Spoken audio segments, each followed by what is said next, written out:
بسم اللہ الرحمن الرحیم۔ ناظرین، زندگی میں گناہوں سے بچنا ہم سب کے لیے ضروری ہے۔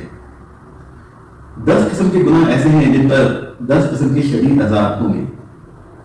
اس سلسلے میں حضرت معاذ بن جبل رضی اللہ عنہ سے روایت ہے کہ میں نے رسول اللہ صلی اللہ علیہ وآلہ وسلم سے اس آیت کے بارے میں دریافت کیا، جس کا مفہوم ہے کہ جس دن سور پھونکا جائے گا اس دن تم لوگ مختلف جماعتیں بن کر آؤ گے۔ یہ کیا معنی ہے؟ تو آپ صلی اللہ علیہ وآلہ وسلم نے فرمایا، اے معاذ، آپ نے بہت بڑا سوال کیا۔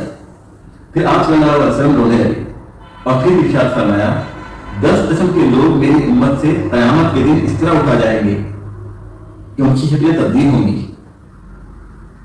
بعض ان کی شکلیں بندروں کی طرح ہوں گی، بعض ان کی شکلیں خنزیر کی طرح ہوں گی، بعض اور منہ چل کر آئیں گے، بعض اندھے اور بہرے ہوں گے، بعض گونگے اور بہرے بھی ہوں گے، بعض کی زبانیں نکل رہی ہوں گی اور سینوں پر پڑی ہوں گی، بعض کے ہاتھ پاؤں کٹے ہوئے ہوں گے، بعض آگ کے تیروں پر ہوں گے، بعض مردار سے بھی زیادہ بدبودار ہوں گے، بعض کو آگ کا لباس پہنایا جائے گا۔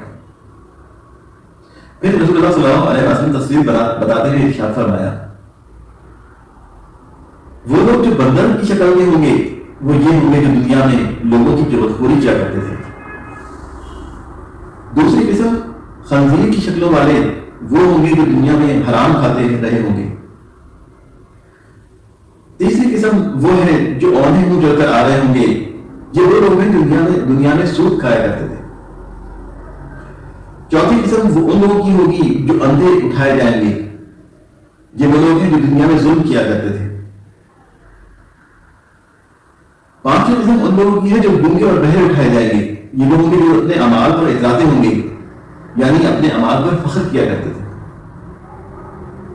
اسی لیے ہر اچھے عمل میں رعایت کاری سے پرہیز کیا جانا چاہیے۔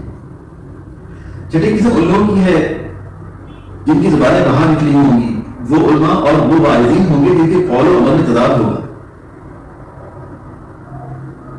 ساتویں قسم کے وہ لوگ ہوں گے جن کے ہاتھ پاؤں کٹے ہوئے ہوں گے، یہ وہ لوگ ہیں جو دنیا میں اپنے پڑوسیوں کو تکلیف دیتے تھے، لہذا ہمسایوں کو تکلیف نہ دینے کی ہمسایوں کے حقوق کے خیال رکھنے کی بہت تاکید فرمائی گئی ہے۔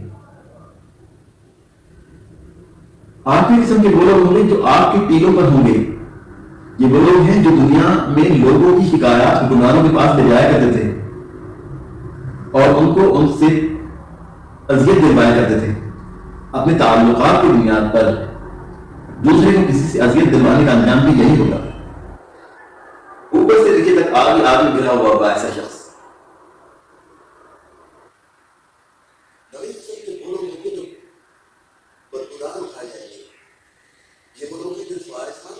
دنیا کی زندگی گزارتے تھے، اپنی خواہش پوری کرنے کے واسطے اللہ کی نافرمانی کیا کرتے تھے۔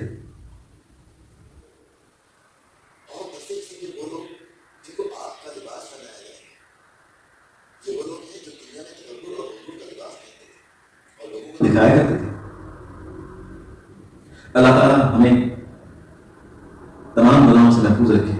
اللہم صلی علی محمد و آل محمد وعجل فرجهم والعن اعدائهم۔